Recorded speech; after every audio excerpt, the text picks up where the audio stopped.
Ghasipura fire station तरफ गोटे सचेतनता शिविर कराई जो थे कि यही घसीपुरा ब्लॉक पीएस मेंबर एवं सरपंच एवं बहुत बुद्धिजीवी माने उपस्थित थिले एवं यही सचेतनता शिविर रे आमे लोक मान सहित केमिति कार्य करुच्ची फायर सर्विस एवं तांको सहित केमिति कोऑपरेशन रहिबो आमे कोन कोन कार्य करि परिबु एही बाबद रे से मानु गोटे मॉक ड्रिल करिक देखागला एवं तांको सहित समस्त प्रकार सबू इक्विपमेंट रो टेस्ट करिक मध्य आमे कोन काम करछु से बाबद रे आमे देखे केन्द्र assistant section officer Sukant Kumar Nath आमर आज मुख्य उद्देश्य थिला घसीपुरा अग्निशम केन्द्र रे प्रत्येक पंचायत ब्लॉक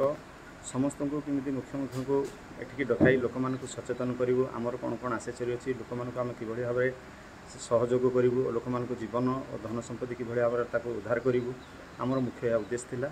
जहाँ आज आम पाखे आसिना समस्त पहुँची आमको साहय करते आम ये घसीपुरा समस्त बुलू पट्टनायक समाजसेवी घसीपुरा कौन कह जो अग्निशम विभाग घसीपुरा पक्ष बन्या विपद आज गोटे भल पवित्र दिन में घसीपुरा अग्निशम सेवा विभाग तरफ मॉक ड्रिल करा जाइथिला यह गोटे सचेतन वार्ता बहन करिथिला लोकमानकु किपरि बन्या बात्या घर पोड़ी विभिन्न प्रकार दुर्घटना